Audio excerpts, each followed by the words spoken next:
श्रीमद् भागवतम के दूसरे स्कंद के छठे अध्याय के 37 और 38 श्लोक को हम देखेंगे। ब्रह्मा जी बड़े दैन्यभाव से प्रार्थना कर रहे हैं भगवान को। पिछले श्लोक में आपने देखा था ब्रह्मा जी भगवान को बोलते प्रार्थना करते हुए कहते हैं, न तोस्मे हम तच्चरणं समीयुषाम भवच्छिदं स्वस्तयनं सुमंगलम यो हि आत्ममाया विभवं स्म पर्यगात् यथा नभस्वान्तमथा परे कुतः। न तोस्मे अहम, मैं नमस्कार कर रहा हूँ। किसको नमस्कार कर रहे हैं? तच्चरणम, उन चरणों को नमस्कार कर रहा हूँ, भगवान के उन चरणों को नमस्कार कर रहा हूँ। कैसे चरण है? समीयुषाम भवच्छिदम, जो शरणागत में आए भक्त के, शरण में आए हुए भक्त के भवच्छिदम, इस संसार बंधन को नष्ट कर देते हैं। स्वस्थयनम, वह हर प्रकार के सुख के अयन है। सुमंगलम, और शुभ कल्याणप्रद हैं। वह भगवान तो अपनी ही माया के वैभव को नहीं जानते। यही आत्म माया विभवंस पर्यगात, जिस प्रकार से नभा स्वांतम, जैसे कि आकाश अपने अंत को नहीं जानता, अथ अपरे को था, तो अन्य लोग भगवान से जो इतर है वो कैसे जान पाएंगे। और मैं भी जो जान पा रहा हूँ, ब्रह्मा जी कहते हैं, वह है भगवान को चरण में प्रणाम करने से, उनके शरण में शरणागत होने से समझ पा रहा हूँ। आप लोग कोई नहीं बोलिएगा, म्यूट रखिएगा। मैं आप लोग को म्यूट भी नहीं कर सकता हूँ, ठीक है? तो प्लीज मेरे पीछे बोलिए।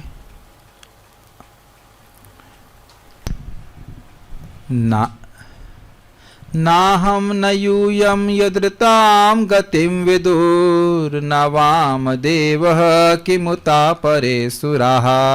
नाहं न यूयं यदृतां गतिं विदुर न वामदेवः किमुता परे सुराः। तन्मायया मोहितबुद्धयस्त्विदं विनिर्मितं चात्मसमं विचक्ष्महे।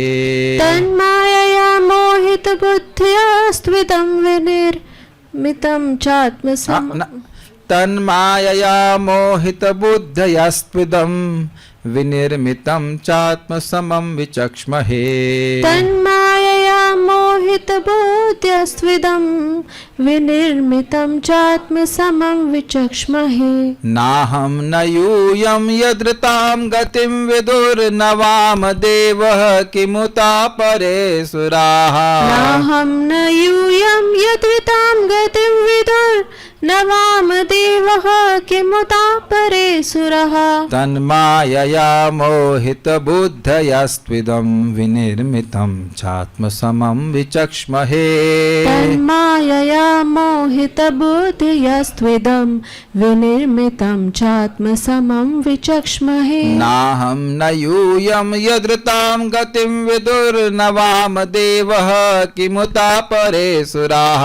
नाहं न यूयं यदृतां गतिं विदुर न वामदेवः किमुता परे सुरः। तन्मायया मोहितबुद्धयस्त्विदं विनिर्मितं चात्मसमं विचक्ष्महे।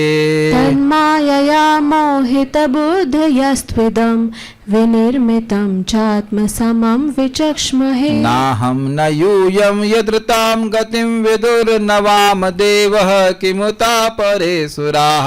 नाहं न यूयं यदृतां गतिं विदुर न वामदेवः किमुता परे सुरः। मायया मोहितबुद्धयस्त्विदं विनिर्मितं चात्मसमं विचक्ष्महे। तन्मायया मोहितबुद्धयस्त्विदं विनिर्मितं चात्मसमं विचक्ष्महे। नाहं न यूयं यदृतां गतिं विदुर न वामदेवः किमुता परे सुरः। नाहं न यूयं यदृतां गतिं विदुर न वामदेवः किमुता परे सुरः। मायया मोहितबुद्धयस्त्विदं विनिर्मितं चात्मसमं विचक्ष्महे। तन्मायया मोहितबुद्धयस्त्विदं विनिर्मितं चात्मसमं विचक्ष्महे। सब लोग साथ में मेरे गाइए। नाहं न यूयं यदृतां गतिं विदुर न वामदेवः किमुता परे सुराः। तन्मायया मोहितबुद्धयस्त्विदं विनिर्मितं चात्मसमं विचक्ष्महे। वो माइक को अपनी तरफ कर लीजिए, नहीं तो आवाज़ अधिक आएगी। हाँ ठीक है, ऑफ कर दीजिए, ऑफ कर दिया।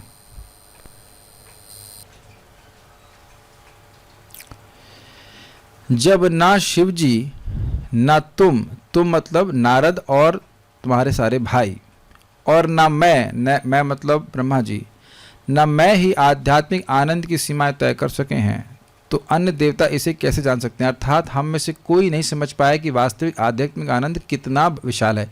इसका अर्थ ये नहीं कि आध्यात्मिक आनंद का अनुभव नहीं कर रहे हैं, लेकिन नाप नहीं पाए कि आध्यात्मिक आनंद कितना है। तो अन्य देवता इसे कैसे जान सकते हैं? अन्य का मतलब है कि अब बाकी सारे देवता तो शिव जी ब्रह्मा जी से तो और नारद जी से तो हीन ही हैं, ये अर्थ है। चूंकि हम सभी भगवान की माया से मोहित हैं, अतः हम अपने सामर्थ्य के अनुसार इस व्यक्त विश्व को देख सकते हैं। ये बहुत सुंदर बात है। हर व्यक्ति इस जगत को अपने सामर्थ्य के अनुसार देख रहा है, अनुभव कर रहा है और वर्णित कर रहा है, और यही दिखा रहा है कि माया के द्वारा हम लोग मोहित हैं। अन्वय, न अहम, न मैं अर्थात ब्रह्मा जी, न यूयम, न तुम सब मेरे पुत्र अर्थात नारद जी, चार कुमार, बाकी सभी लोग, न वामदेव, वामदेव का मतलब शिव जी, यत ऋताम गतिम, जिन परमात्मा की ऋताम, ऋत मतलब होता है सत्य, ऋत मतलब सत्य, तो ऋताम गतिम मतलब उनकी वास्तविक स्थिति, उनकी पारमार्थिक स्थिति को विदु, न विदु जोड़ना होगा, मतलब हम नहीं जानते हैं। ते अपरेश्वरा, तो अन्य जो देवतागण हैं वो कैसे जानेंगे? किमुता मतलब कैसे जान सकते हैं? तत् माया, उनकी माया शक्ति से। क्यों नहीं जान पा रहे हैं आप लोग? प्रश्न हो तो कह रहे हैं उनकी माया से मोहित बुद्धिया, मोहित बुद्धि वाले होके, मुग्ध चित्त होकर के, इदम मतलब प्रपंच रूप जगत को, जो ये जगत दिख रहा है उसको आत्मसमम विचक्षण है, अपनी शक्ति के बल पर देखते हैं। जैसा है वैसा यथारूप नहीं देख पाते, अपने सामर्थ्य के अनुसार देख रहे हैं। श्रीधरी 2.6.37, माया के विस्तार के अज्ञेयत्व का ही विस्तार से वर्णन करते हुए ब्रह्मा जी नाहम इत्यादि श्लोक से कहते हैं। पिछले श्लोक में कहा कि माया के विस्तार को तो भगवान स्वयं नहीं जानते हैं, तो अन्य लोग कैसे जानेंगे? तो और उसका विस्तार से वर्णन करते हैं। न मैं जान रहा हूँ, न शिव जी जान रहे हैं, ना तुम और तुम्हारे भाई जान रहे हैं, कोई जान नहीं रहा है। वामदेव शंकर जी का नाम है। मैं, शंकर जी तथा तुम लोग यस्य ऋताम गतिम, अर्थात जिन भगवान के परमार्थ स्वरूप को नहीं जानते हैं, वास्तविक उनका स्वरूप क्या है उसको नहीं जानते हैं, अभी तो उन भगवान की माया द्वारा निर्मित इस जगत को भी नहीं जानते हैं। भगवान को तो नहीं जानते हैं और भगवान के द्वारा रचित जगत को भी नहीं जानते हैं। देखिए, जबकि ब्रह्मा जी इस जगत में सृष्टा के रूप में प्रसिद्ध हैं, लेकिन स्वयं इनका वक्तव्य है कि वह नहीं जानते हैं। वो उतना ही जानते हैं जितना भगवान उनको जानने देते हैं सृष्टि करने के लिए। तो सभी लोग भगवान के अंतर्गत है, इस बड़ा स्पष्ट समझ में आ रहा है। वह भी हम लोग अपने अपने ज्ञान के अनुसार ही जानते हैं, पूर्ण रूप से नहीं जानते हैं। जितना प्रकट कराया गया उतना जानते हैं। तो देख रहे हैं सब लोग भगवान के कंट्रोल में किस प्रकार से हैं। भगवान का ज्ञान ना होने और माया का ज्ञान न होने के कारण हम लोगों की बुद्धि का मोहित होना है। भगवान का ज्ञान क्यों नहीं हो रहा है, आपको अगर कोई पूछे तो कहेंगे भगवान का ज्ञान न होने का कारण, न होने और माया के विस्तार का ज्ञान न होने के कारण है कि हम लोग की बुद्धि मोहित हो गई है। और किसके द्वारा हुई है? माया के द्वारा मोहित हुई है। सारा दर्शनी तो बड़ा स्पष्ट है श्लोक। ब्रह्मा जी नाहम आदि 2 श्लोकों में अपनी दैन्य स्थिति को व्यक्त करते हैं, इस श्लोक से और अगले श्लोक से। वामदेव रुद्र है। दैन्य मतलब हम कितने दीनहीन हैं भगवान के सामने। जब ब्रह्मा जी की स्थिति है तो अपनी स्थिति पर विचार हम कर सकते हैं। वे कहते हैं कि मैं, तुम एवं शिव जी भी त्रिपाद तथा एक पाद विभूति विषयक सत्य अर्थात तत्व से अनभिज्ञ हैं, तो फिर अन्यों के जानने की बात ही क्या है? समझ में आया? आध्यात्मिक जगत का कितना विस्तार है और भौतिक जगत का कितना विस्तार है हम लोग भी नहीं जानते हैं, तो अन्य देवताओं की क्या बात होगी? तो अलग अलग अर्थ को क्या नहीं जान रहे हैं उसके बारे में वह 2 अलग अलग प्रकार के अर्थ लिए गए हैं। ऋताम गतिम, परमार्थ सत्य क्या है, भगवान क्या है, भगवान का आध्यात्मिक जगत क्या है उसके बारे में, और ये भौतिक जगत क्या है, इसका विस्तार क्या है, इसके बारे में, दोनों ही के बारे में हम लोग नहीं जानते हैं। तो देवताओं को तो फिर क्या जानेंगे, बताइए। देवता तो जानते ही नहीं है, देवता तो बाद में पैदा हुए हैं। भ्रमित बुद्धि से हम उनकी माया द्वारा निर्मित एक पाद विभूति का वर्णन करते हैं, किंतु वह भी मात्र आत्मसमम अर्थात अपने ज्ञान के, स्वयं के ज्ञान अनुरूप होता है। हम सब कुछ नहीं जानते। एक मिनट, और अगले श्लोक में आएगा, इंटरेस्टिंग है तात्पर्य। इजी श्लोक है, सबको समझ में आ गया। इस श्लोक ब्रह्मा जी नहीं जान रहे हैं, शिव जी नहीं जान रहे हैं, नारद जी नहीं जान रहे हैं, तो अन्य देवताओं को क्या कहना। तो हम लोग सभी भगवान के सामने दीनहीन हैं। तात्पर्य, हमने अनेक बार 12 चुने हुए प्रामाणिक पुरुषों, 12 महाजनों के नामों का उल्लेख किया है, जिनमें ब्रह्मा, नारद तथा शिव जी के नाम उस सूची में क्रमानुसार प्रथम, द्वितीय तथा तृतीय स्थान पर आते हैं, जो परमेश्वर के विषय में काफ़ी कुछ जानते हैं। लेकिन महाजन हैं तो अपने आदर्श प्रस्तुत कर रहे हैं, बता रहे हैं कि हम सब कुछ नहीं जानते। अपने शिष्य को ही बता रहे हैं, बेटे और शिष्य नारद जी को बता रहे हैं ब्रह्मा जी कि मैं भगवान के बारे में सब कुछ नहीं जानता हूं, और खुद को भगवान कहने का साहस तो कर ही नहीं सकते। हम आजकल के धूर्त गुरुओं के बारे में क्या कहा जाए, जिसके बारे में इनकी प्रभुपाद जी कई बार भर्त्सना करते हैं, जो अपने आप को भगवान कह देते हैं और उनके चेले भी उनको भगवान घोषित कर देते हैं। तो ये एक रुचिकर बात है। ये है उनकी महाजनता। आपने क्या किया, ब्रह्मा जी की यही महत्व है कि वह भगवान के महत्व को अपने शिष्य को, अपने बेटे को समझा रहे हैं, इसीलिए महाजन हैं। अपने दैन्य को, दीनता को भगवान के सामने रख करके बोल रहे हैं कि बेटा हम भगवान के आगे कुछ नहीं है, कहाँ जुगनू और कहाँ सूर्य, ये बताना जरूरी है। और आजकल प्राय देखिए गुरु को ही भगवान कह दिया जाता है, क्योंकि लोग भगवान के बारे में नहीं जानते। अन्य देवता, उपदेवता, गंधर्व, चारण, विद्याधर, मनुष्य या असुर संभवतः भगवान श्री कृष्ण की शक्तियों के विषय में पूरी तरह कभी नहीं जान सकते। संभवतः क्या, जान ही नहीं सकते। इनमें से देवता, उपदेवता, गंधर्व आदि उच्चतर लोगों के उच्च कोटि के बुद्धिमान व्यक्ति हैं। मनुष्य मध्य लोक के वासी हैं और असुर अधोलोक के वासी हैं। इनमें से सबों की परम सत्य विषयक अपनी अपनी धारणा है, जिस प्रकार की मानव समाज में विज्ञानी या ज्ञान मार्गी दार्शनिकों की होती हैं। ये समझ में आया, जैसे इस जगत में लोग अलग अलग धारणा को लेकर चलते हैं कि ये भगवान है, ये भगवान है, वो भगवान है, यही देवलोक में भी चल रहा है, ये अर्थ कह रहे हैं। पूरा भगवान को कोई समझ नहीं पा रहा है, ये अर्थ है।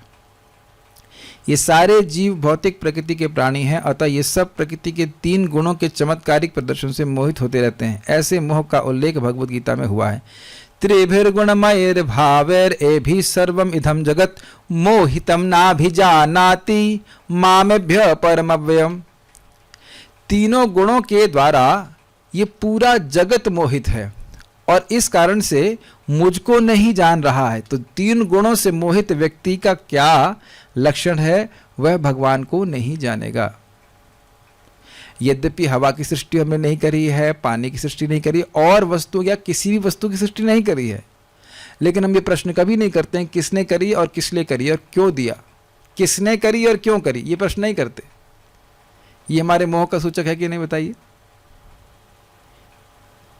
ये अब बिल्डिंग देखेंगे तो विचार नहीं करेगा कि किसने बनाई और जगत, और इस प्रश्न का उत्तर जानने की हम जनरली कोई आवश्यकता महसूस नहीं करते।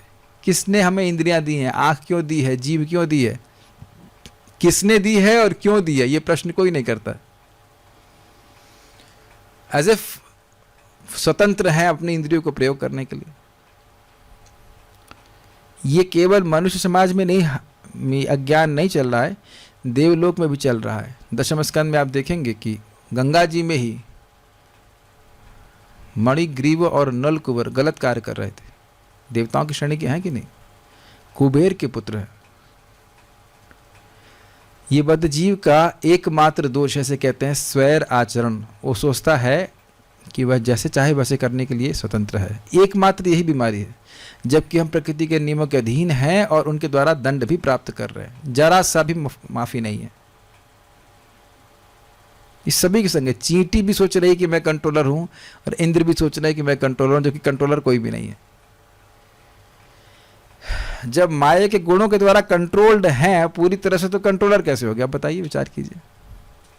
आज लग रहा नेट तो आएगा नहीं, आज वीडियो ऑफ में ही सब लोग सुने। प्रत्येक जीव ब्रह्मा से लेकर चींटी तक प्रकृति के गुणों सतो, रजो तथा तमो के द्वारा अपनी अपनी तरह से मोहित है।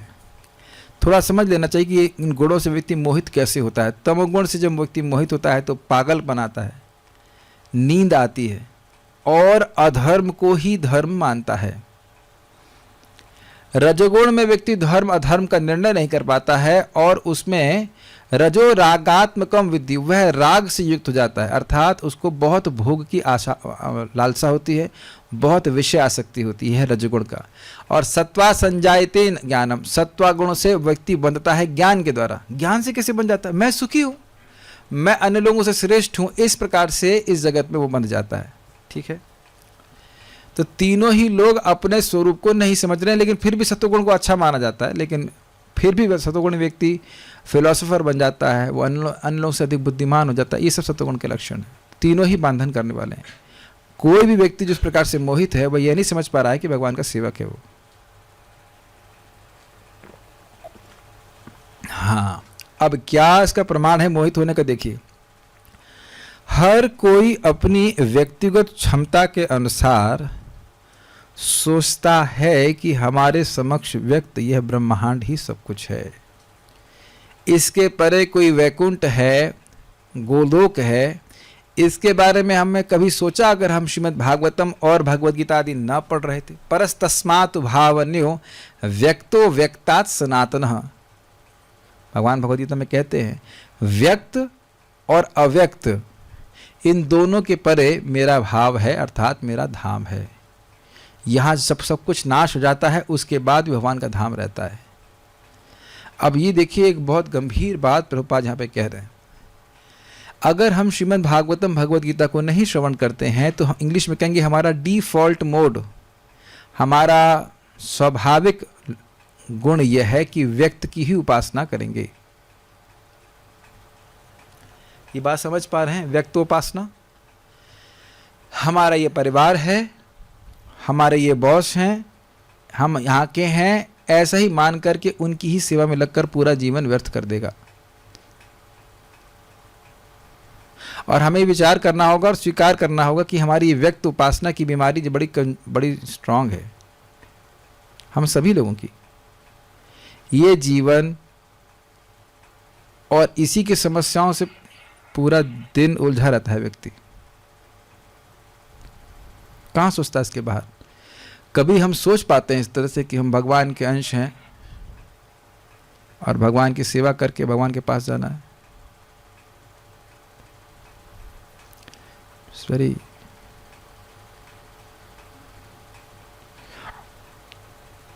व्यक्त की उपासना, समझ पा रहे हैं मेरी बात? जो सामने है बस उसी में आसक्त रहता है और उसी में अपनी शक्ति को खपाता रहते हैं। देखिए, हम लोग जब श्रीमद् भागवतम सुनने आते हैं तब कुछ याद आता है, अरे हम तो देह नहीं भाई, हम तो भगवान के पास जाना है, आत्मा है ना। इसीलिए everyday we have to hear Bhagavatam. माया मुक्त जीव नहीं स्वतः कृष्ण ज्ञान, जीव कृपा कहले कृष्ण वेद पुराण। भगवान हमारी स्थिति को जानते हैं कि माया से मुक्त जीव अपने आप किसी कृष्ण को नहीं जानेगा, इसलिए ये वेद पुराण की रचना करते ताकि हम सुन करके थोड़ा थोड़ा समझे भगवान के बारे में। कितना सुंदर लाइन है ये, ब्रह्मांड ही सब कुछ। और हमारा ब्रह्मांड क्या है? हमारा परिवार, हमारा जॉब, और ये बस इसी में पूरा खप जाता है। क्या ऐसी चेतना प्रकट रूप से आप भौतिकतावादियों की नहीं देख रहे हैं? अब लोग तो भक्ति कर रहे हैं, ऐसी बात नहीं है कि नहीं है, लेकिन फिर भी झुकाव बहुत ज़्यादा है, झुकाव बहुत ज़्यादा है हमारा इसमें। इसी तरह 20वीं सदी के मानव समाज का विज्ञानी ब्रह्मांड के इति अथ की गणना अपने ढंग से करता है। इति अथ मतलब यहाँ से शुरू हुआ वहाँ पे ख़त्म हुआ, अपने सोच रहा है इतने अरब किलोमीटर है, ऐसे करके व्याख्या करते हैं। ऐसे फिलहाल सब नाप के आए हैं टेप से ब्रह्मांड इतने करोड़ किलोमीटर का है, एकदम से लग नाप दिया है बिल्कुल ऐसा। लेकिन ऐसे विज्ञानी क्या जान सकेंगे? एक बार ब्रह्मा भी अपने आप को भगवान का एकमात्र कृपा पात्र ब्रह्मा मानकर मोहग्रस्त हुए थे, लेकिन बाद में भगवत कृपा से उन्हें ज्ञात हो सका कि ऐसे असंख्य अधिक शक्तिशाली ब्रह्मा हैं जो इससे भी बड़े ब्रह्मांडों में रहते हैं, और ये सारे ब्रह्मांड मिलकर एक बाद विभूति या भगवान की सृजनात्मक शक्ति का 1/4 अंश बनते हैं।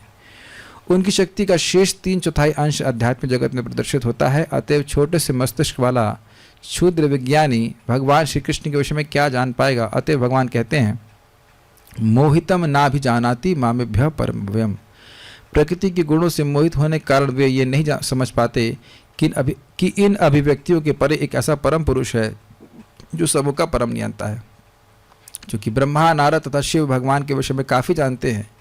अतएव मनुष्य को चाहिए कि वह इन महापुरुषों के उपदेशों का अनुगमन करे, न कि शूद्र मस्तिष्क के खिलवाड़पूर्ण अनुसंधानों से यथा अंतरिक्ष यान तथा विज्ञान की अन्य वस्तुओं से संतुष्ट हो। जिस प्रकार माता ही बालक के पिता को पहचान करने में एकमात्र प्रमाण स्वरूप है, उसी प्रकार ब्रह्मा, नारद या शिव जैसे मान अधिकारियों द्वारा प्रस्तुत वेद रूपी माता परम सत्य के विषय में सूचित करने की एकमात्र अधिकारिणी। कुछ बातें बतानी होंगी जो इस बारे में भक्तों को नहीं पता होंगी। एक बार ब्रह्मा जी द्वारका में गए, सुना है अपने पास टाइम, बहुत अच्छी बात है। तो ब्रह्मा जी ने कहा, द्वारपाल ने रोक दिया। यही भगवान का ऐश्वर्य है कि उनका चौकीदार भी ब्रह्मा जी को रोक देता है। पहला ऐश्वर्य तो समझ लेना होगा। तो ब्रह्मा जी को रोक दिए। तो ब्रह्मा जी बोले, कौन है आप? तो भगवान के लिए कुछ संदेश भेज दीजिए, परमिशन लेके आनी पड़ेगी।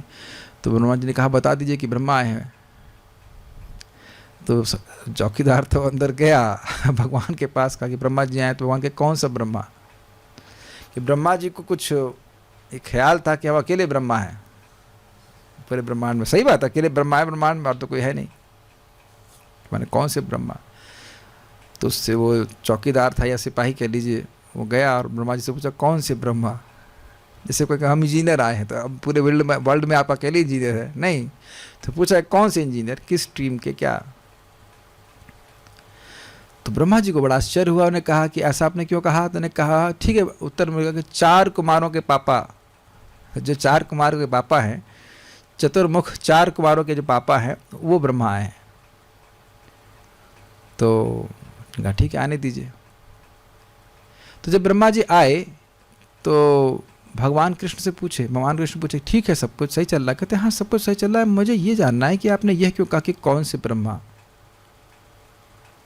तो भगवान ने आंखें बंद करी और फिर जितने भी ब्रह्मांड हैं उसमें जितने भी शिव जी हैं और जितने भी ब्रह्मा जी हैं, उन सब का आवाहन किया और वो सब उपस्थित होने लगे। किसी के 8 मुख, किसी के 100 मुख, किसी के 1000, किसी के 10,000, किसी के 1,00,000, ऐसे करके करोड़ों मुख वाले ब्रह्मा भी वहाँ उपस्थित हो गए। और उनके सामने हमारे वाले जो ब्रह्मा जी थे वो ऐसे लग रहे थे जैसे हाथियों के बीच में एक खरगोश हो छोटा सा, और ऐसे ऐसे करके देख रहे थे, ये क्या हो रहा है। ये चैतन्य चरितामृत में वर्णन है, भगवान कृष्ण के माधुर्य और ऐश्वर्य का वर्णन। मैं समझता हूँ अध्याय 23 अध्याय, 23वां अध्याय होगा मध्य लीला का। और अद्भुत बात यह है कि सब लोग प्रणाम कर रहे हैं और उनके मुकुट जमीन से टच कर रहे हैं और बड़ा घनघोर शब्द हो रहा है। उस घनघोर शब्द को अकेले ब्रह्मा जी सुन रहे हैं, बाकी कोई नहीं सुन रहा है। यानी कि 8 मुख वाले ब्रह्मा जी यही देख रहे हैं कि मैं अकेला ही कृष्ण भगवान के सामने हूं, और इसी प्रकार से करोड़ों मुख वाला ब्रह्मा भी यही देख रहे हैं, यही अनुभव कर रहे हैं कि मैं वो अकेले ही भगवान का दर्शन कर रहे हैं। है ना माया भगवान की जबरदस्त। ये ब्रह्मा देख रहे हैं सारे को, लेकिन बाकी लोग नहीं देख पा रहे, और भगवान सबसे बात कर रहे हैं। सबको ऐसा लग रहा है कि मैं वो व्यक्तिगत रूप से भगवान उनसे ही बात कर रहे हैं, बस एक व्यक्ति से बात कर रहे हैं। तो ना, ठीक है, सब कुछ सही चल रहा है। तो अब हर ब्रह्मा क्या बोलता है, शिव जी क्या बोलते हैं, जब से आप हमारे इस ब्रह्मांड में आए हैं तब से सब कुछ अच्छा चल रहा है। अब ये एक और अद्भुत वैभव, द्वारका में भगवान उपस्थित हैं और हर ब्रह्मा को यह लग रहा है कि भगवान इस समय हमारे ब्रह्मांड में उपस्थित हैं। अब यह समझना कठिन इसलिए नहीं है क्योंकि दोपहर में अगर किसी से पूछा कि सूर्य कहाँ है, हाँ हमारे सर के ऊपर है, हर आदमी यही कहेगा कि हमारे सर के ऊपर है। सूर्य ऐसा कर सकता है तो भगवान क्यों नहीं कर सकते हैं? तो अब सोच लीजिए ब्रह्मा जी, शिव जी सब मोहित हो जाते हैं भगवान से, ये बात है। तो यहाँ पे उदाहरण प्रभुपाद जी ने इसका इसलिए दिया कि जब ब्रह्मा जी नहीं समझ पा रहे हैं तो आजकल का शूद्र विज्ञानी कैसे समझ पाएगा। इसीलिए भगवान को अगर किसी को थोड़ा सा भी समझना है तो व्यक्ति को नम्र होना पड़ता है और इसीलिए भगवान को प्रणाम करना पड़ता है।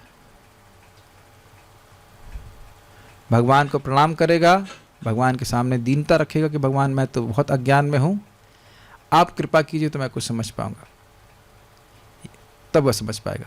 और इस प्रकार से ये स्पेस शटल भेजने से अगर वो सोचें कि भगवान को समझ पाएगा, असंभव बात है। तो बड़ा स्पष्ट समझ में आया श्लोक में कि भगवान ब्रह्मा जी अब उनके दैन्य को प्रस्तुत कर रहे हैं। अब बड़ा सुंदर है, तो कह रहे हैं जो आप उनको इस श्लोक में कह रहे हैं कि हम भगवान के स्वरूप को नहीं जानते हैं लेकिन उनकी लीला गायन कर सकते हैं। जो लीला यहाँ पे आकर भगवान संपादित करते हैं उसका गायन मात्र कर सकते हैं, लेकिन भगवान के स्वरूप को नहीं जानते। तो गायन तो हम लोग भी कर सकते हैं। भगवान की लीलाओं को भागवत में रखा गया तो उसको गाने का काम, उसको बोलने का काम तो भक्त लोग करते ही रहते हैं। इसका अर्थ नहीं कि भगवान के स्वरूप को समझ जा रहे हैं। तो यही बात नारद जी कह रहे हैं, मेरे पीछे बोलिए। यस्यावतार कर्माणि गायन्ति अस्मदादयः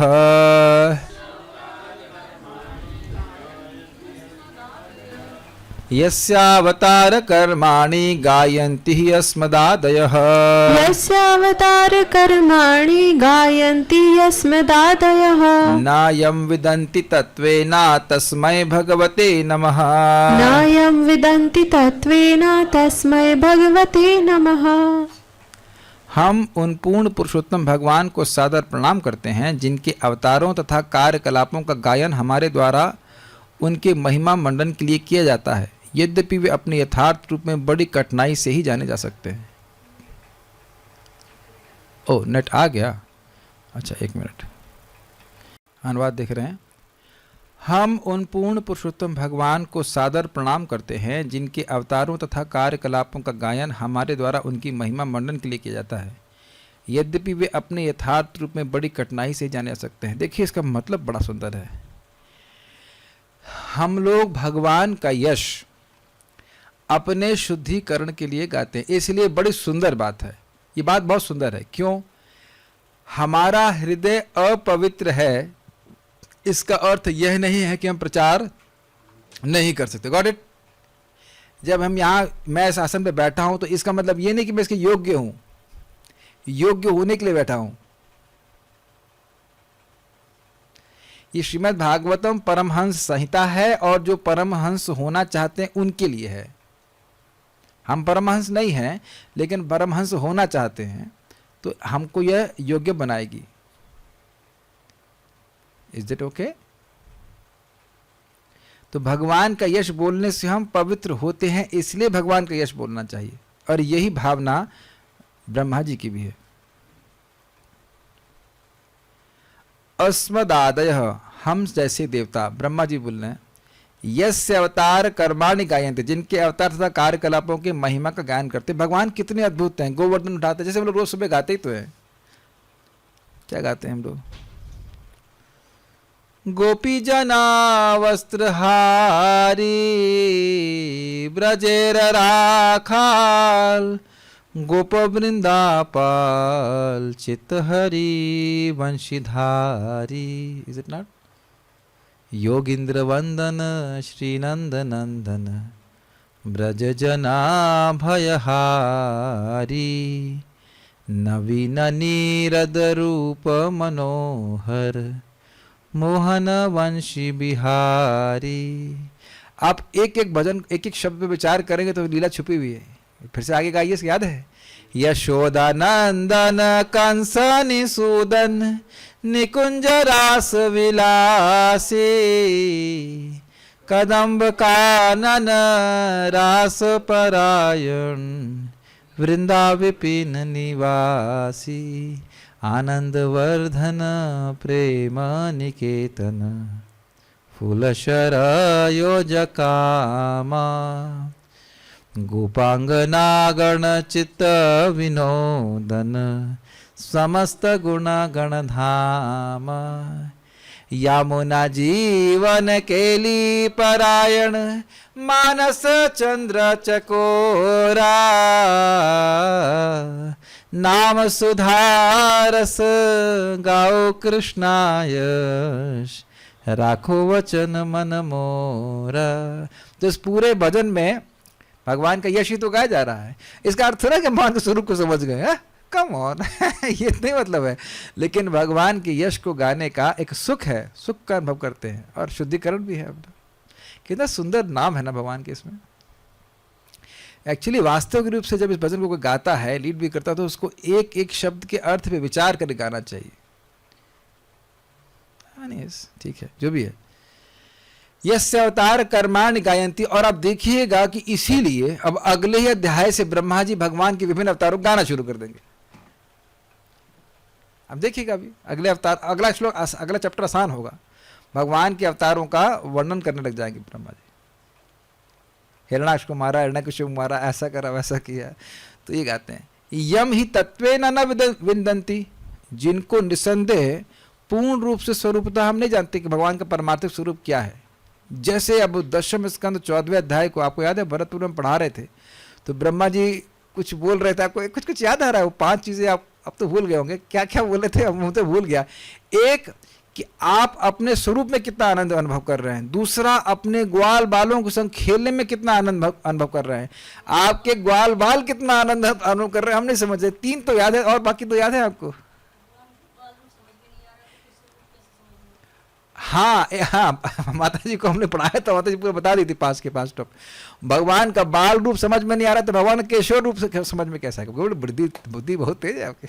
ओके, एक और था, भूल गए हम लोग, आपको याद है? एक और 5वां क्या था? बहुत समय हो गया, मैं समझता हूँ 3 साल से भी ऊपर ना, 4 साल हो गया शायद ना, वहाँ पे 4-5 साल, पता नहीं, बहुत पहले पढ़ा रहे थे। समय बहुत तेजी से निकल जाता है, तो वहाँ पढ़ा रहा था। तो इस प्रकार से वहां ब्रह्मा जी बताते हैं कि हम आपके स्वरूप को नहीं समझ पा रहे हैं। तस्मै भगवते नमः। उन भगवान श्री कृष्ण को मैं नमस्कार करता हूं। यस्यावतार कर्माणि गायन्ति ही अस्मदादयः। जिनके अवतारों के कर्म के गुणों को हम सारे देवता गाते रहते हैं। यम न यम विन्दन्ति तत्वेन। उनके तत्व को हम नहीं समझ पा रहे हैं, उनके स्वरूप के तत्व को। तस्मै भगवते नमः। उन भगवान को हम नमस्कार कर रहे हैं। तो यहां भी अपने ध्यान को प्रस्तुत कर रहे हैं ब्रह्मा जी। श्रीधरी, यदि कहें कि देखा जाता है कि सब लोग परमात्मा का वर्णन करते हैं, तो ब्रह्मा जी ने कहा कि हम लोग तो उनके अवतार की लीलाओं का वर्णन करते हैं, उनके स्वरूप को नहीं जानते हैं। एक प्रश्न आ सकता है कि आप कह रहे हो उनको जानते नहीं, तो इतनी सारी बातें क्यों बोल रहे हैं उनके बारे में? ये लीला करी, वो लीला करी। कहते हैं हाँ हाँ, उनकी लीला का वर्णन कर रहे हैं, लेकिन इसका अर्थ ये नहीं कि हम उनके स्वरूप को जानते हैं। कुछ समझ पा रहे हैं बात? ठीक है।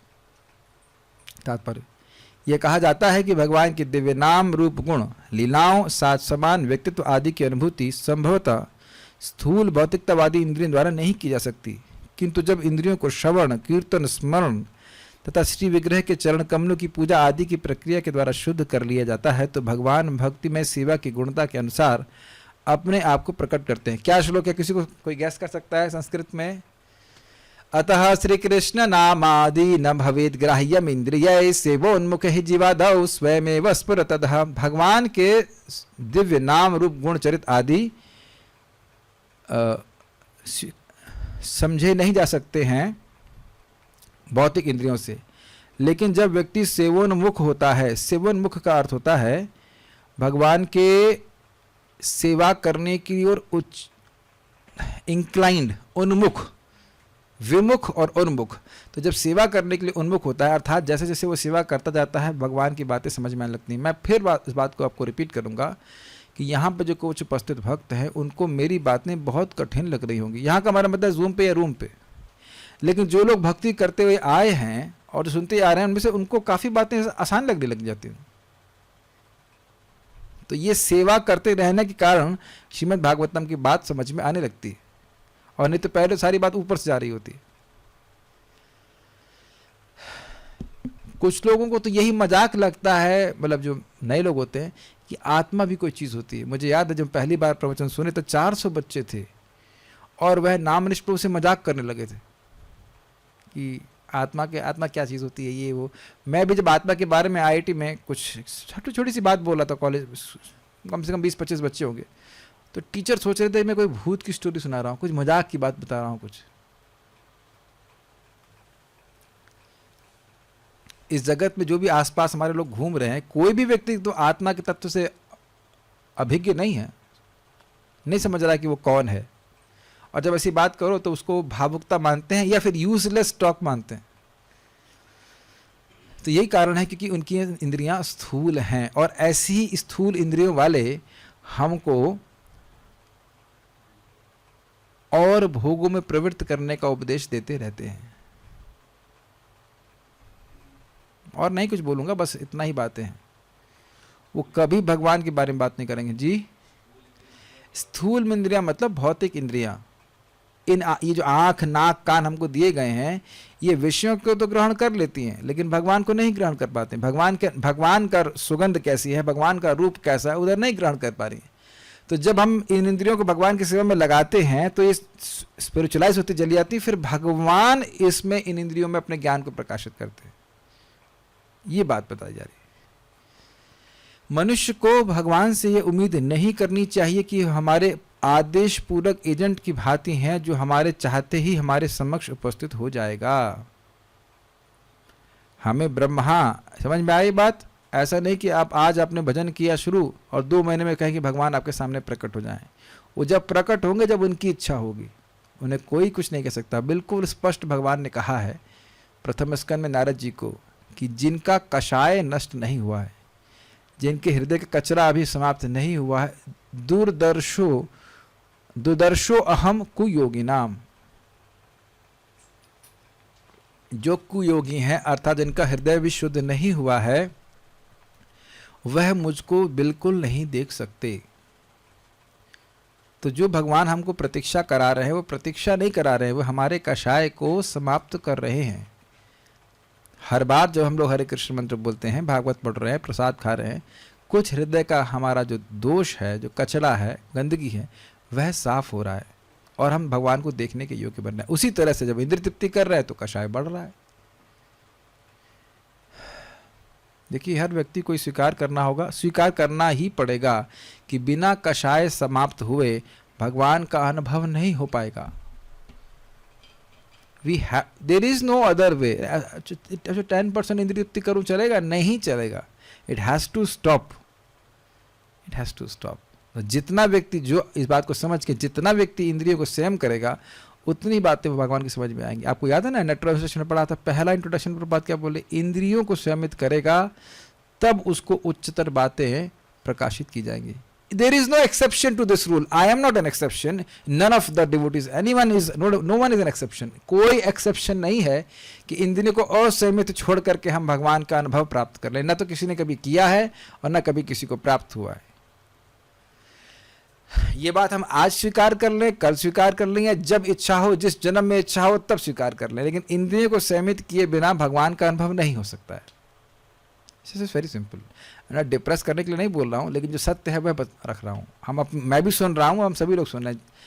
कहाँ इंद्रिय संयमित करनी है, कैसे करनी है, वो एक अलग विषय है, लेकिन इंद्रियों को संयमित किए बिना व्यक्ति भगवान को नहीं प्राप्त कर सकता है। और ऐसा भी नहीं कि इंद्रियों को संयमित कर रहा है तो कहे तो चलिए हो गई मेरी इंद्रिय संयमित, चलिए आइए प्रकट हो जाइए, तो वह भी नहीं है, वो आपके सेवक नहीं है। यस, जब उनकी इच्छा होगी तो प्रकट हो जाएंगे। बड़ा धैर्य से भजन करना होता है। हमें ब्रह्मा, नारद तथा अन्य आधिकारिक शिष्य परंपरा के हमारे पूर्व गामियों द्वारा दिखलाए गए पथ का अनुगमन करते हुए निर्दिष्ट भक्ति कार्यों को संपन्न करने के लिए तत्पर रहना चाहिए। मतलब जो बोला गया है वो करते रहो। भगवान का दर्शन जब होगा तो भगवान की इच्छा से होगा। वो खुद जब सेलेक्ट कर लेंगे इस भक्त को मुझे अपना दर्शन देना चाहिए, तो वो दे देंगे। जो जो प्रामाणिक भक्ति से इंद्रियां क्रमशः शुद्ध होती जाती है, त्यों त्यों भगवान भक्त की आध्यात्मिक प्रगति के अनुसार अपनी सत्ता का उद्घाटन करते चलते हैं। कितना बड़ा सूत्र दिया जा रहा है।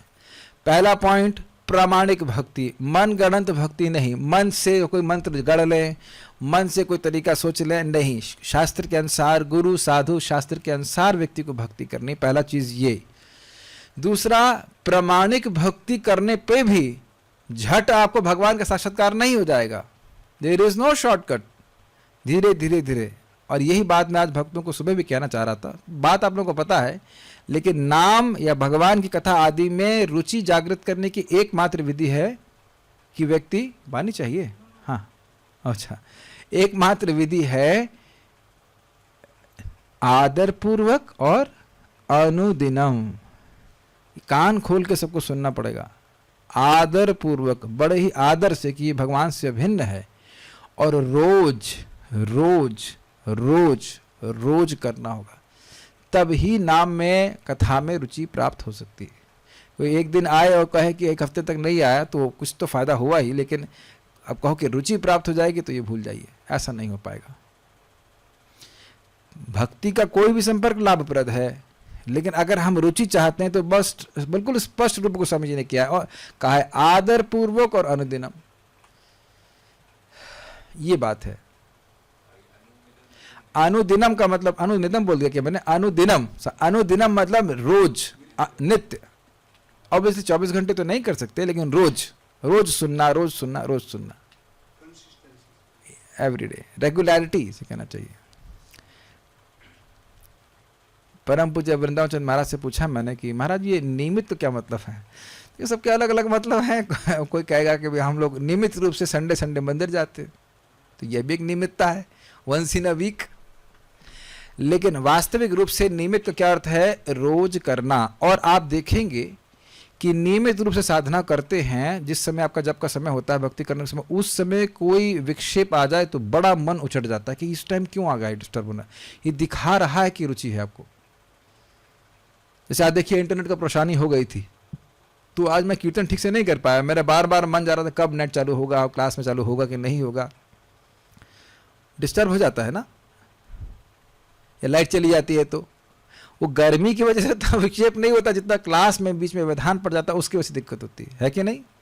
तो जो नियमित रूप से श्रवण करते हैं उनको पता नहीं चलता कि ऑलरेडी वह कितने आसक्त हो गए हैं इस प्रोसेस से।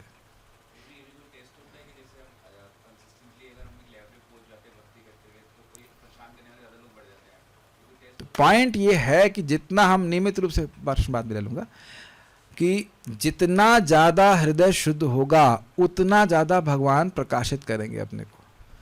बात बहुत सिंपल लग रही है, but sometimes when we gratify the senses then we say कि चलेगा।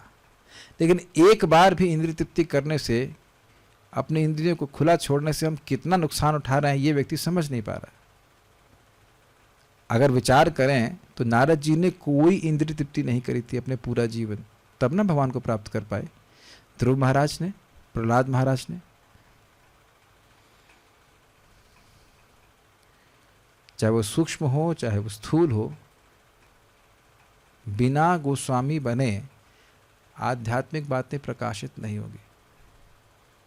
और देखिए एक बहुत प्रेरक बात है, it is never too late. Ajamil ने तो अपना पूरा जीवन भोग में बिता दिया था, उतना तो हम शायद जिएंगे भी नहीं ना। 88 साल में उसने मतलब 88 साल का शरीर छोड़ने का समय आया था, उतना तो हम लोग जिएंगे ही नहीं। तो 88 साल तक वो भोगों में लिप्त रहा, 83 साल में बच्चे का जन्म दिया। अब आप खुद सोच लीजिए कि कितना भोगों में पड़ गया था। और वह व्यक्ति भी यू टर्न मार के वैकुंठ चला गया। अब भक्ति की महिमा देखिए, लेकिन कैसे बड़ी गंभीरता से उसने भगवान की भक्ति करी। We don't have much time, मतलब ऐसा हम तो सोचते जरूर है, लेकिन हमारे पास बहुत अधिक समय नहीं है। और माया हमको ये कहती, तुमको मना की हूं कि भगवान के शरण में जाओ, कभी कभी मना किया है तुमको, आज नहीं जाओ, आज नहीं, आज इधर ही रहो, आज जाने की जिद मत करो, भगवान की शरण में मत जाओ, आज यही रहो, कल करना, कल पूर्ण शरण में। पूर्ण शरण में नारद जी जा सकते हैं, तुम बद्ध हो, तुम कहाँ जा सकते हो, तुम पूर्ण शरणागत कैसे हो सकते हो? इस तरह की भावनाएं माया की स्पेशल प्रीचिंग टैक्टिक्स है।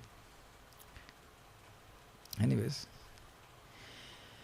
किंतु जो भक्ति संप्रदाय नहीं आया है वह केवल आकलनों और दार्शनिक अनुमानों से उनकी अनुभूति नहीं कर सकता। ऐसा कठोर कर्मी भले ही श्रोताओं के समक्ष शब्द जाल प्रस्तुत कर दे, किंतु वह पूर्ण पुरुषोत्तम भगवान को उनके साकार रूप में कभी नहीं जान सकता। समझ में आया? जो अपने मानसिक ऊहपों से, मानसिक उपो कह सकते हैं, मानसिक जाल से कुछ बोल रहा है, भगवान ये है वो है, और ये शब्दों का जाल प्रस्तुत कर रहा है, वो भगवान को समझ नहीं पाएगा कि भगवान को प्रसन्न नहीं कर रहा है। भगवान को जब प्रसन्न किया जाएगा तब ना भगवान अपने आप को प्रकट करेंगे। ये बात है। भगवान ने भगवद गीता में स्पष्ट कहा है कि कोई भी उन्हें केवल भक्ति के द्वारा जान सकता है।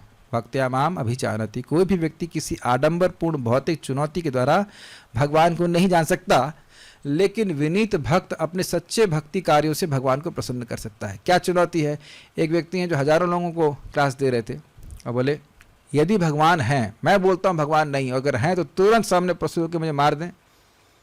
देखो मैं गिन रहा हूँ 10, 9, 8, 7, 6, 5 क्या 4, 3, 2, 1। देखो मैं नहीं मरा, इसका मतलब भगवान नहीं है। भगवान सब जगह है और मैं चैलेंज करता हूँ कि भगवान मार दें। कितनी बेवकूफ़ी बात है। तुम्हारे से कीड़े को मारने के लिए भगवान आएंगे, है कि नहीं? और मूर्ख लोग हजारों की संख्या में इस बात को स्वीकार भी कर लेते। आप ही को मान लीजिए हमारे कोई बोल दे कि हमारे सामने फलाना व्यक्ति आ जाओ, नहीं तो हम घोषणा कर रहे हैं कि आप मर गए, तो भाई तुम करते रहो घोषणा, तुम्हारी घोषणा से फर्क क्या पड़ता है कि नहीं? Who cares?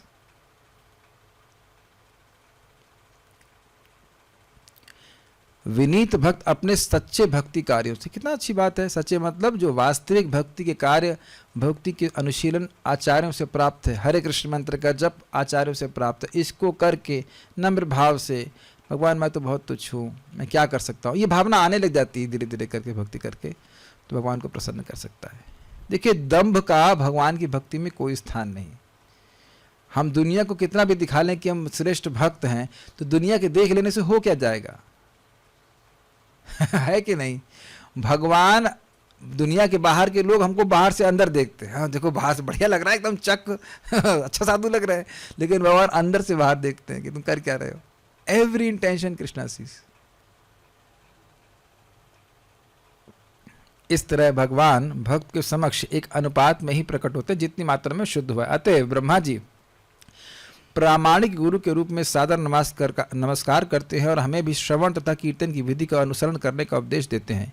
केवल इसी विधि से या भगवान के अवतार के कार्यकलापों की महिमा के श्रवण तथा कीर्तन से मनुष्य अपने अंतःकरण में भगवान की सत्ता का दर्शन कर सकता है। देखिए फिर वही बात आ रही है, हम भगवान को बाध्य नहीं कर सकते, हम केवल अपने चित्त को शुद्ध करने का प्रयास कर सकते हैं। वो भी भगवान की भक्ति के द्वारा होता है।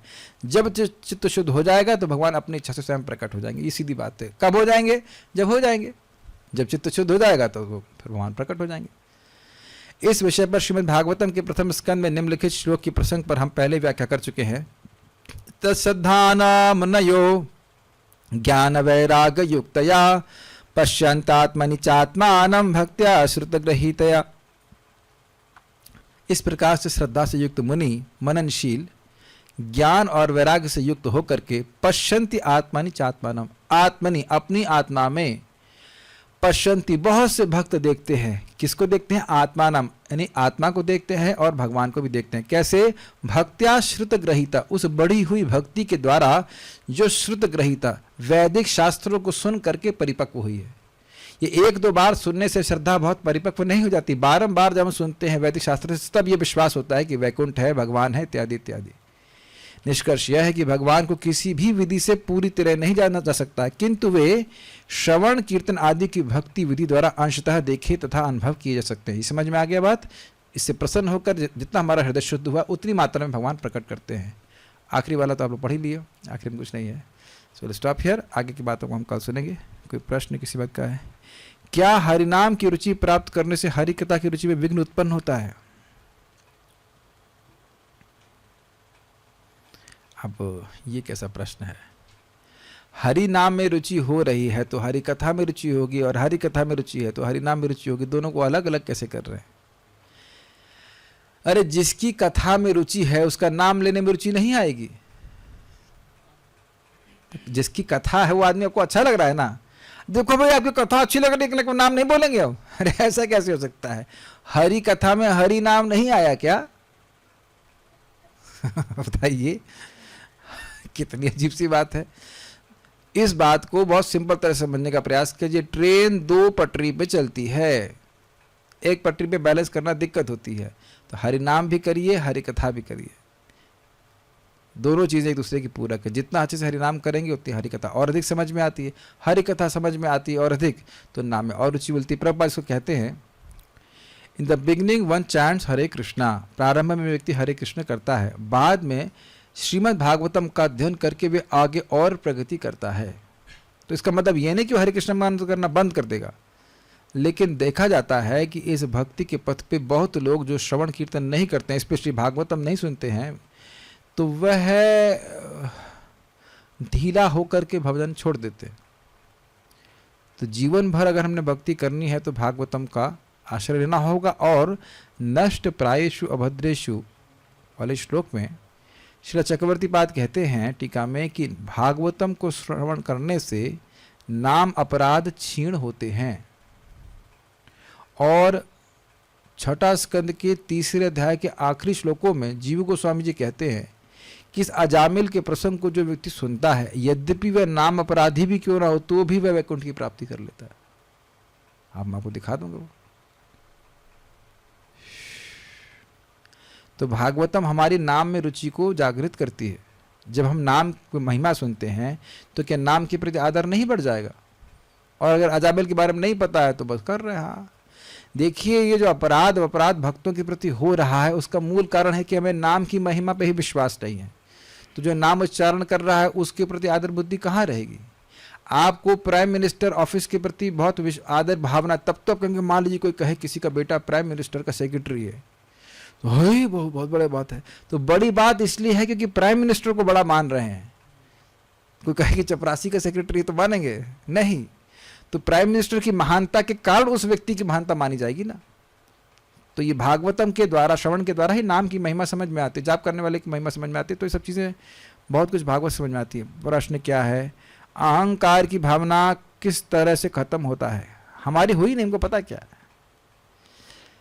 जरयति आशु कोशो, तीसरा स्कंद, भगवान की भक्ति करने से अपने आप ही धीरे धीरे करके ये अहंकार, मिथ्या अहंकार नष्ट होता है और वास्तविक अहंकार प्रकट होता है। कृष्ण मंत्र एत स्वभाव, जेई जपे कृष्ण प्रति उपजाए भाव। जो भी कृष्ण मंत्र का स्वभाव है कि जो भी कृष्ण का नाम जपता है उसका भगवान के प्रति भाव आ जाता है, जो उसका भाव सुप्त है कि मैं कृष्ण का सेवक हूं। तो असली अहंकार आ जाता है। ब्रह्मलोक एक है तो जितने भी अलग अलग तरीके के ब्रह्मा जी हैं वो वहीं रहते हैं? नहीं माता जी, ये ब्रह्मालोक, ये ब्रह्मा जी अलग अलग ब्रह्मांडों से आए थे, वो अपने अपने घरों से आए थे। प्रेम भक्ति और भक्ति में क्या डिफरेंस होता है? प्रेम भक्ति आप साधना भक्ति को भी भक्ति कह सकते हैं, प्रेम भक्ति साध्य अवस्था की भक्ति है। So will stop here. हाँ, अब आप पूछ रहे थे कुछ, माइक पे पूछिए, भक्त लोग सब सुन पाएंगे ना। वो आप, ये माइक बाहर की आवाज़ नहीं कैच करता, बोलिए। आवाज़ आ रही है? हाँ आ रही है। मैं कहते थे, आपने बताया कि गीता जी में भगवान ने बताया कि सतोगुण बांधता है सुख और ज्ञान से, और हमारे भक्ति के लिए भी सतोगुण अच्छा है। तो मतलब हम इससे कैसे एक बैलेंस बना के रख सकते हैं कि मतलब... देखिए, हम लोग केवल सतोगुण को अनुशीलन नहीं कर रहे हैं, लेकिन सतोगुण हमारी भक्ति को सहायता देता है। जैसे आप देखिए, हम लोग जप कर रहे हैं। अब ऐसा तो आप ये नहीं कह सकते कि इस समय हरे कृष्ण नहीं बोल सकते, जप नहीं कर सकते, लेकिन आपका भी अनुभव होगा कि सुबह उठकर जप करना अच्छा लगता है। तो सतोगुण हमारी भक्ति में लाभदायक है। अच्छा। लेकिन अगर केवल सतोगुण का अनुशीलन लोग कर रहे हैं, भक्ति नहीं कर रहे, तो बंधन में पड़े रहेंगे। हम अच्छे फिलोसफर हैं, हम अन्य लोग से बुद्धिमान हैं, हम अच्छे साइंटिस्ट हैं, इत्यादि इत्यादि। रजोगुण और तमोगुण की उपेक्षा तमोगुण को हीन माना है ऋषियों ने, भागवत में आता है। रजोगुण की उपेक्षा करी है, ठीक है। सतोगुण को स्वीकार है, ठीक है, चीज़ है। भक्त लोग भक्ति के कार्य करके दिव्य ही रहते हैं। अब मान लीजिए दोपहर में भगवान के लिए कोई खाना बना रहा था ना, कर्म बंधन में है, लेकिन हम जान रहे हैं कि सतोगुणी वस्तुओं को ग्रहण करने से चित्त शांत रहता है, तो उसकी सहायता ले रहे हैं। ये बात है। जैसे बताया जाता है कि पहले अगर हवाई जहाज में आपको बैठना है तो एयरपोर्ट में जाना पड़ेगा, तो पहले व्यक्ति को अपने को सतोगुण में स्थित रहना। ये भी नेक्टर ऑफ इंस्ट्रक्शन में सुना था, पहले व्यक्ति को सतोगुण में आना पड़ेगा, तब व्यक्ति समझेगा आगे की बातें। ठीक है। और जैसे मतलब आपने कहा था हमारे बहुत काम होते हैं, उलझे रहते हैं, जो आप बता रहे थे कि व्यक्त की उपासना। तो उसमें जैसे मतलब हमारे, जैसे कोई स्टूडेंट है, उसकी पढ़ाई है, किसी की जॉब है, घर में भी कुछ कभी टेंशन होती है, तो इसको हम एक भागवतिक एंगल दे सकते हैं कि मतलब औरों को सुख देने के लिए या फिर कुछ भगवान को समर्पित करके, ताकि टेंशन भी ना हो और अब हम व्यवहार भी कर पाए परमार्थिक। देखिए, सुबह शाम तो कम से कम कथा कीर्तन में जप में बीतना चाहिए। दिन में दुख उठाना है तो कमा ले दुख, लेकिन सुबह शाम तो रहना चाहिए। ठीक, हरे कृष्ण।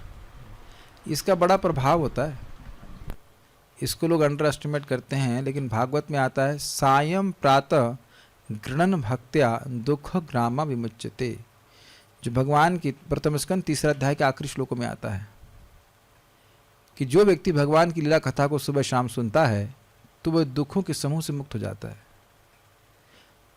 जैसे आप देखिए, हम लोग सुबह स्नान करते हैं, जो अच्छे लोग हैं वो शाम को आकर भी स्नान करते हैं। दिन भर में जो मैला जमा हो गया वह स्नान करके व्यक्ति अपने को पवित्र अनुभव करता है।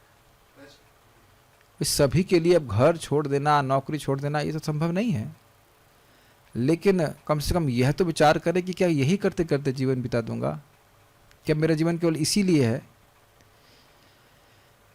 तो कम से कम सुबह की भक्ति अच्छे से हो और शाम को भी भगवान के बारे में सुने। मॉर्निंग प्रणाम, इवनिंग प्रणाम तो कम से कम हो, फिर धीरे धीरे करके व्यक्ति भगवान की व्यवस्था से उससे डिटैच हो जाएगा। बहुत अच्छी बात आज भक्त शेयर करी थी सत्संग की, मैंने ग्रुप में भी शेयर की थी, छाते के उदाहरण दिया कि छाता बारिश नहीं रोक सकता है, लेकिन बारिश को सहन करने का सामर्थ्य आपको दे देता है।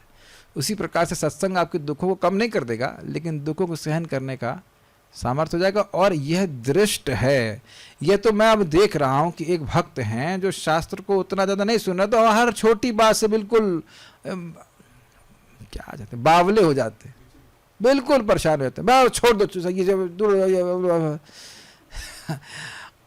ऐसा इतना नहीं होता कि हर छोटी सी बात से आप एकदम फड़फड़ा जाइए। बिल्कुल समस्या है केवल मन में, मन के बाहर कोई समस्या नहीं है। कभी विचार किया आपने? वास्तविक रूप से हमारी सारी समस्या मन में, मन के बाहर कुछ नहीं है। मन भगवान में लगा देंगे तो समस्या तो जब याद आएगी तब ना समस्या है। मान लो जॉब नहीं लग रहा है तो सोचने से जॉब लग जाएगा, हाँ भाई चलो अब भगवान की चिंता करना, चलो तुरंत जॉब पकड़ा दूं। हमें एक भक्त बता रहे थे, भक्ति कर रहे हैं, उनको जॉब से निकाल दिया कुछ दिन के लिए, फिर उनके जैसा कोई व्यक्ति मिला नहीं तो वही कंपनी फिर से उनको उतना ही पैसे देके जॉब में रख दी।